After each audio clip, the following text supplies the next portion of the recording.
Hi class, welcome back. So we're going to try example number 2.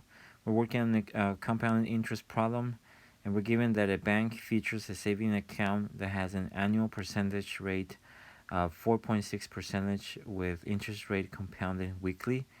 And then we're having that Benicio deposits $9,000 into the account. So let me maybe highlight something that's important because that gives us a big hint of what kind of formula we're going to be using.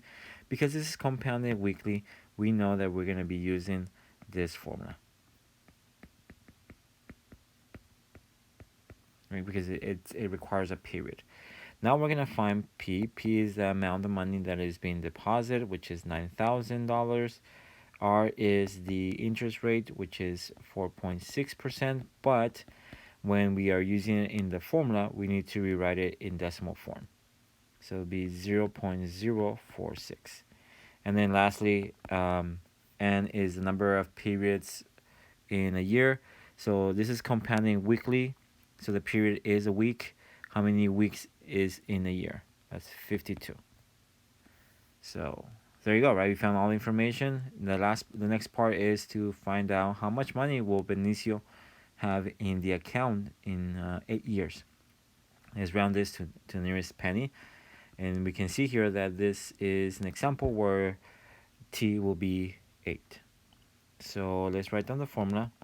And if you guys notice how many times I write down the formula, it's on purpose because I want to always be sharp with this formula, right? I always want to know that I know exactly how to write this formula.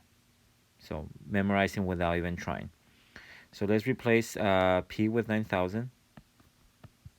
Then followed by the parentheses, 1 plus R, which is 0.046, divided by N, which is 52, raised to the N times T, which N is 52, T is 8. We can also say that 52 times 8 is equal to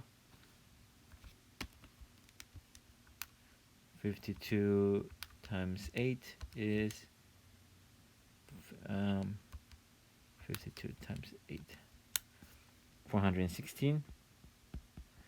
All right, and then all right, so now let's put this into the calculator, right?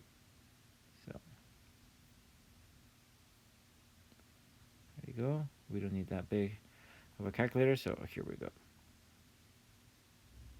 All right, so we have 9,000 parentheses 1 plus R, which is 0.046, divided by 52, close parentheses, raised to the power of 52 times 8, or also I can just write down 416. And then I'll double check that I am not missing anything. It's always good to double check that you haven't that you didn't make any mistakes. All right, so this gives us $13,001 with 46 something, right, cents. So this is somewhere around this much, and they're asking us to round this to the nearest cent. So this is your cent. That means we're gonna use the 3 as a testing number, because 3 is less than 5. That means that we're gonna round the same, right? We're just gonna say the same amount.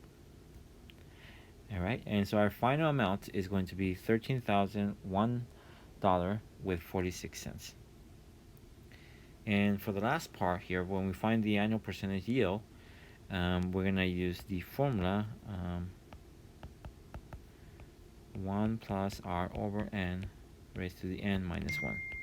So we're gonna get 1 plus 0.046 over 52 raised to the 52 minus 1. And let's do that. 1 plus 0.046 divided by 52 close parentheses, raise this to the 52, move it to the right side, that way we can get away from the exponent, and minus 1. And we type that in, it looks good. And this is roughly somewhere around 0.0470539 1, right? And we need to turn this into percentage, so we need to move the decimal 1, 2, so to positions to the right, 4.7053, and percentage, but we need to round this to the third decimal, right? So it'll be testing the number, the value 3, and 3 is less than 5, so that means we stay the same, right? And there you go. All right, so that's the percentage that you're gonna be generating per year, right? So think about this like the effective rate, because the other one is being compounded. It's an annual rate, but it's compounded per year, and because every time it is compounded, you generate a little more money, so you're actually earning a little bit more extra. We can see here that it makes sense that your APY will be bigger than your annual percentage rate that is being compounded weekly.